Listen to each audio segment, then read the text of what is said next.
Hi there. This is Angela from North Carolina. And the legendary producer and murderer Phil Spector has died at the age of 81. Phil Spector revolutionized music in the 60s and 70s and created the wall of sound, which will always be used in recording studios. He worked with everyone from the Beatles, you name it. If they were famous, they worked with Spector.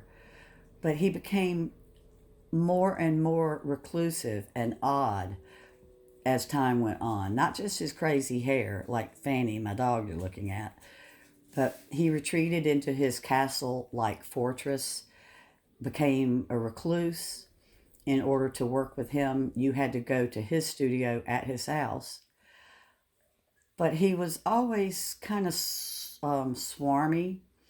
And in 2003, he invited a beautiful young actress back to his castle and told him that he could fix her up with people, that he knew people that could get her a good job.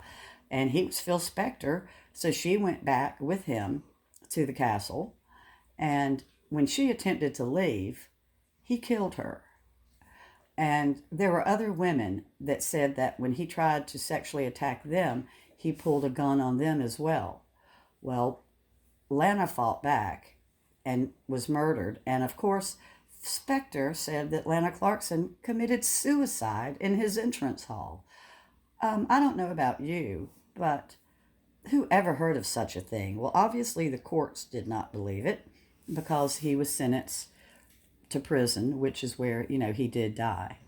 But other than his infamous name, if this had not happened, musicians all over the world today would be honoring Phil Spector for what he did do for their craft.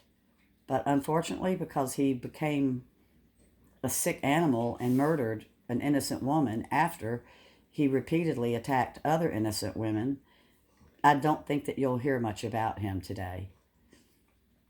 But Phil Spector, I can't tell you to rest in peace. I hope you rot in hell. Sorry about that, but that's how I feel. The man was a serial abuser of women.